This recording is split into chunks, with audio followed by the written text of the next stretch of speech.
morning and welcome back to Universal Studios Hollywood. The sun is facing me directly, so I'm like squinting all weird. But we have a really nice day ahead of us here at Universal. I'm gonna be here for a while, probably till like 7 or 8. And believe it or not, since yesterday we actually have a update on the Sanrio shop over here. So they frosted out the windows here, but I just wanted to point this out over here. I didn't see this yesterday, but they added a really nice vinyl decoration to this flower pot, and then look at all the pink benches. But we can no longer see through the shop, so I think that's a pretty good indication that this shop is going to open very soon. They have the POS terminals up already. Sure, at this point they're worrying about staffing and acquiring permits.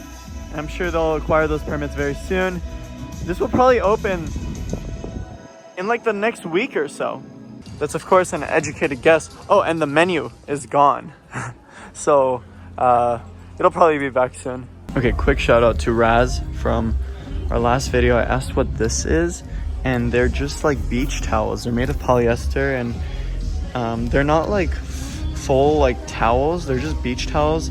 And since it's polyester, it's easier for sand to just drop out, and it keeps it clean compared to a traditional towel, which will hold and keep the sand within the towel.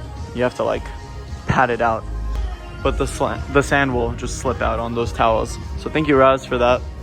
Also, another shout out to Nando and all of our Dino Squad members. You guys are incredible, and if you don't know anything about the Dino Squad members, it's only 99 cents a month, and I do one giveaway every single month for life, or until I decide to cancel the memberships.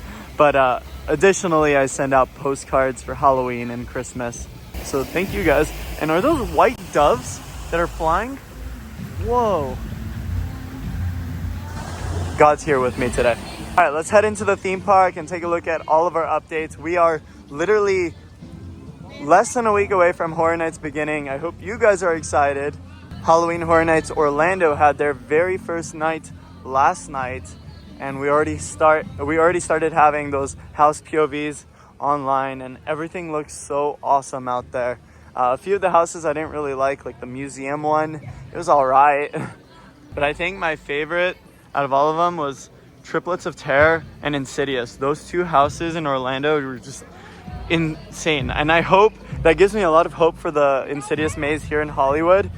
We've never really had a strong Insidious maze. It's always been like black walls, no practical sets, nothing. So it gives me a lot of hope for this year's Insidious maze.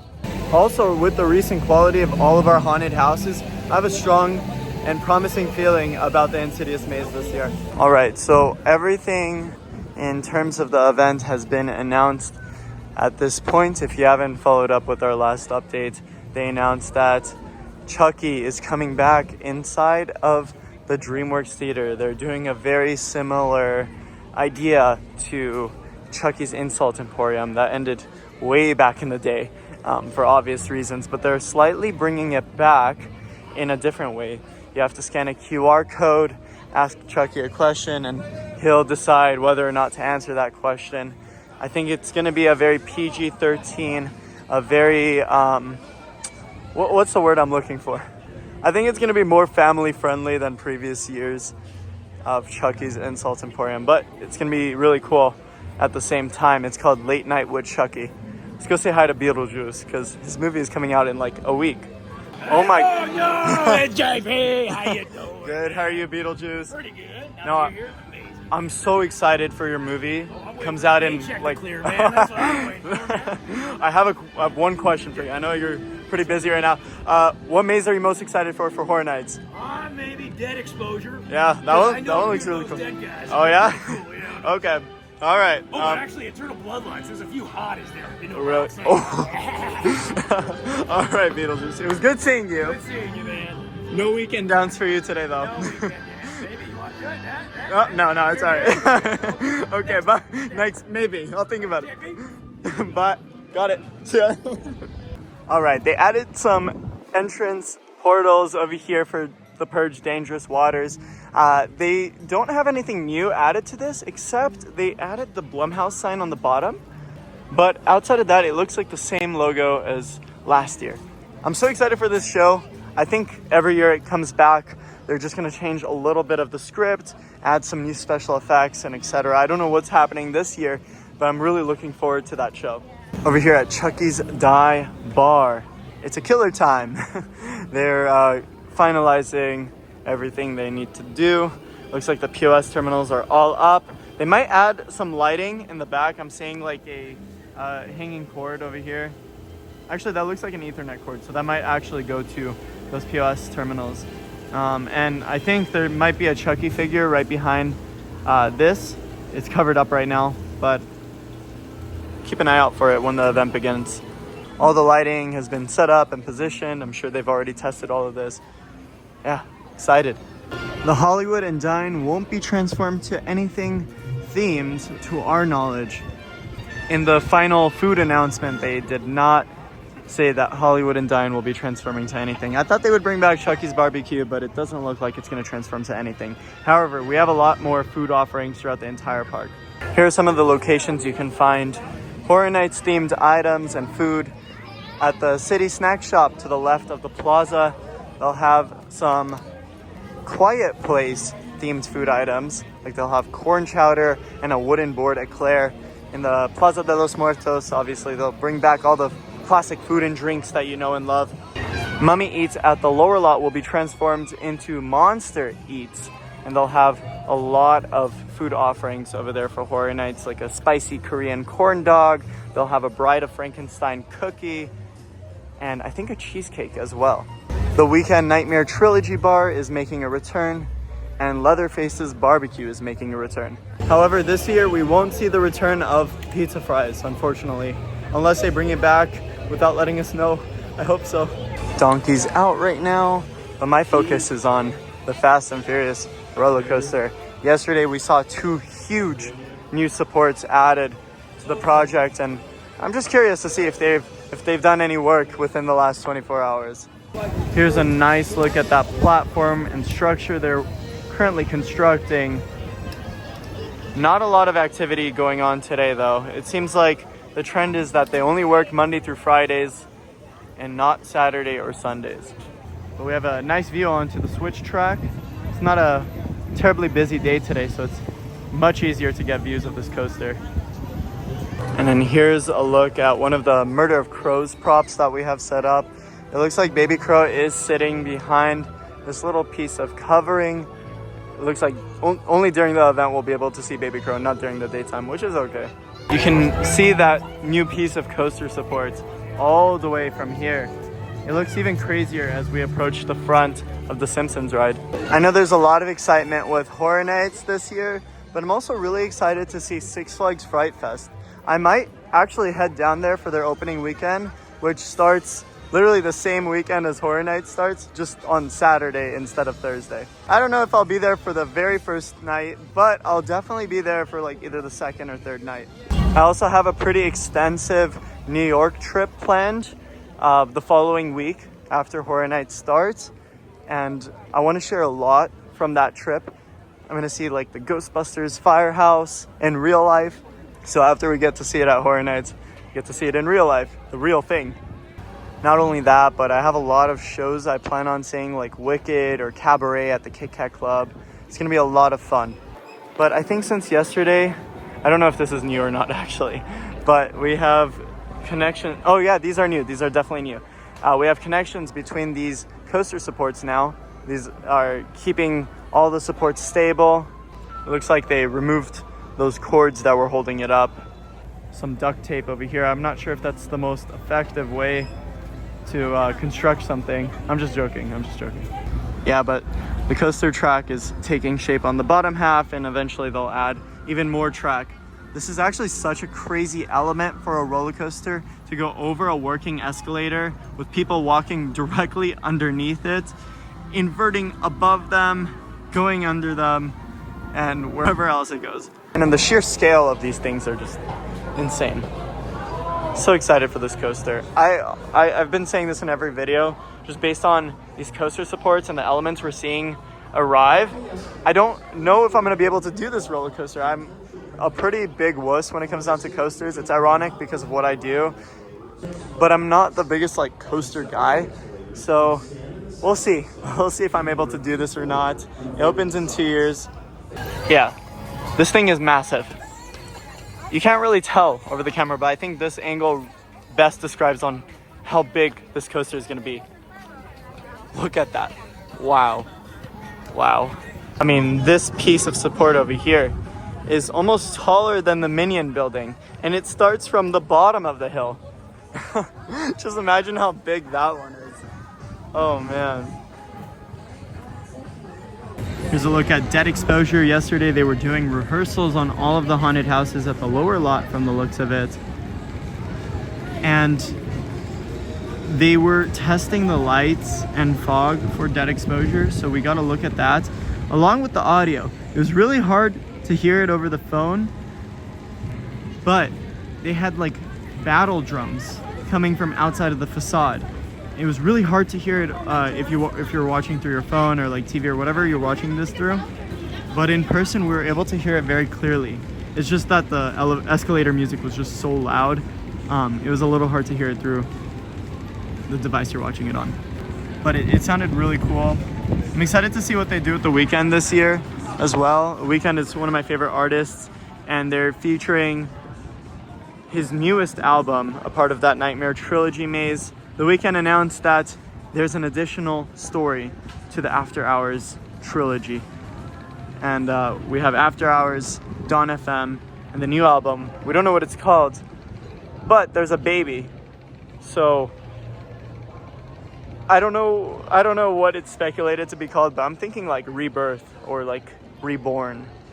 With After Hours, it starts with The Weeknd's life basically just falling apart. In Dawn FM, it's the transition to the afterlife. And then in this new album, I guess you're reborn in the afterlife. So it would be cool if like you start off in After Hours, work your way through Dawn FM, and then you just end up in heaven or hell or whatever it is. And then Texas Chainsaw Massacre is going to be incredible. It's very different than the Texas houses we've had in the past.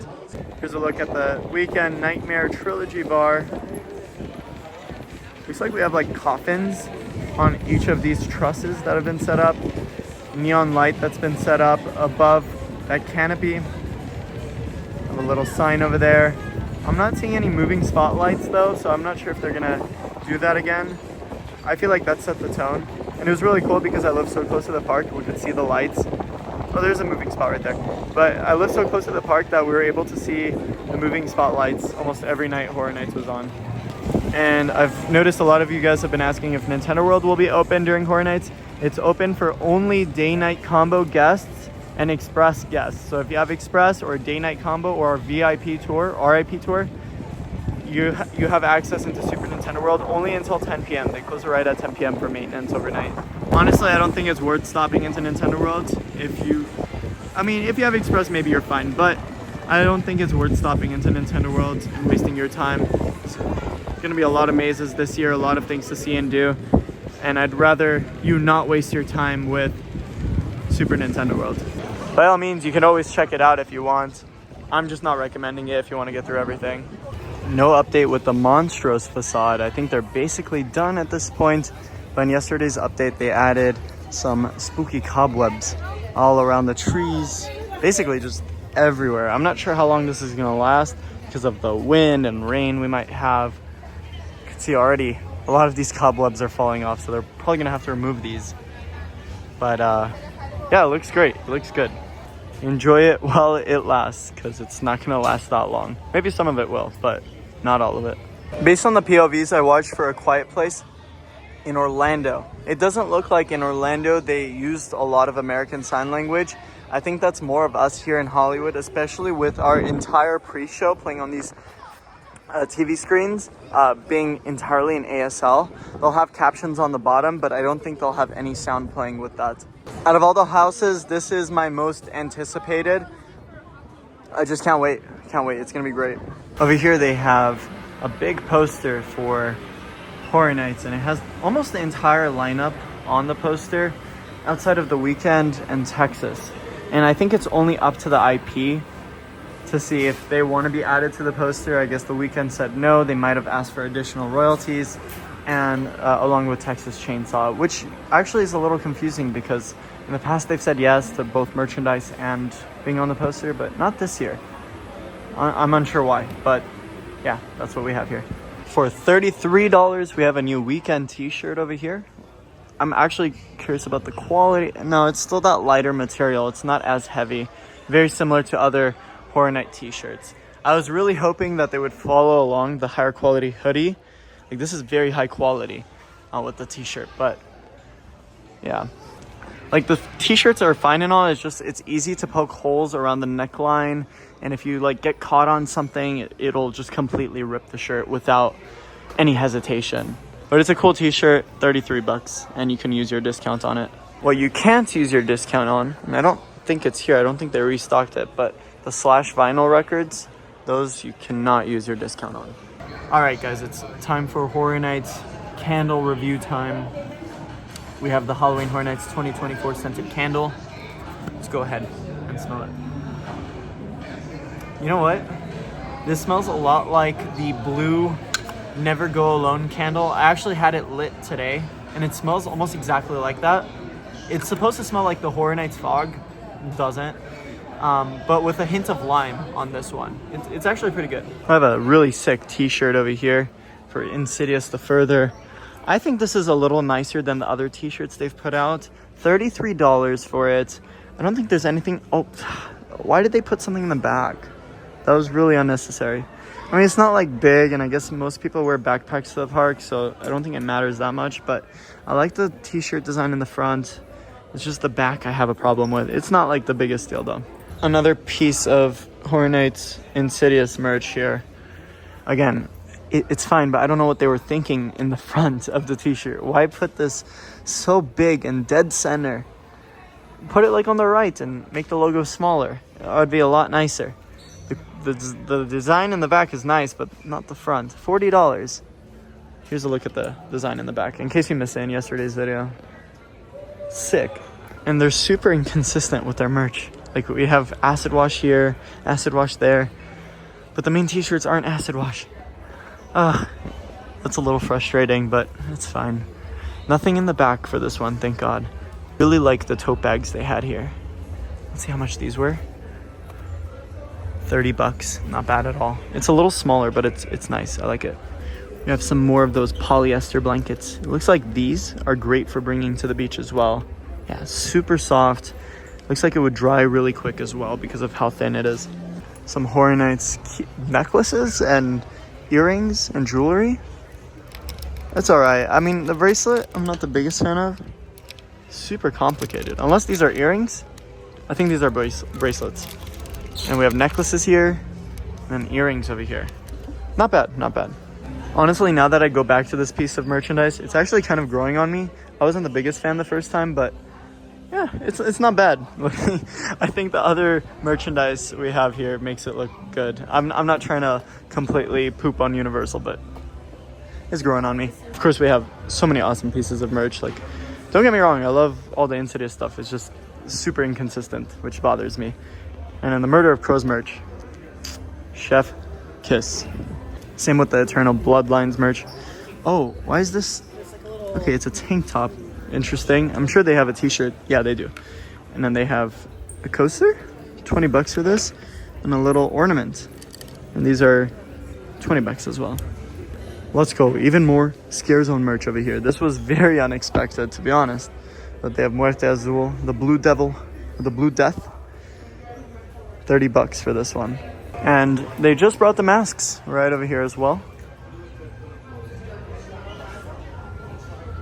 And here's the Eternal Bloodlines t-shirt.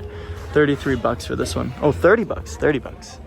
And we have a new Quiet Place poster over here. Interesting. 20 bucks for this one. The poster rates have gone up. They used to be like 17. Like, this one's a little 3D. Yeah, it's like a 3D poster. The wording kind of sticks out here. They have some awesome Jordan Peele stuff here. Look at that. Gordy's birthday screen use prop right there, by the way. The shankles, or the handcuffs from Us. One of the masks from Us. I'm not sure if that's screen used or not. Oh, it's a Chewbacca mask? I never even knew that. One of the scissors. Ooh. It's from Chucky season 2, I guess. Look at the blood. They probably use permablood. Permablood is very realistic looking fake blood. Here's the Shankles from the Mummy. Van Helsing. For those little darts. Werewolf maquette head. Emotep mid-stage regeneration. I think this is just like a model. I don't think it was screen used. Very cool. Lots of mummy stuff. And that wraps up our video here at Universal Studios Hollywood. I'm JP, and how they say in the movies, that's a wrap. I'll see you guys in the next one.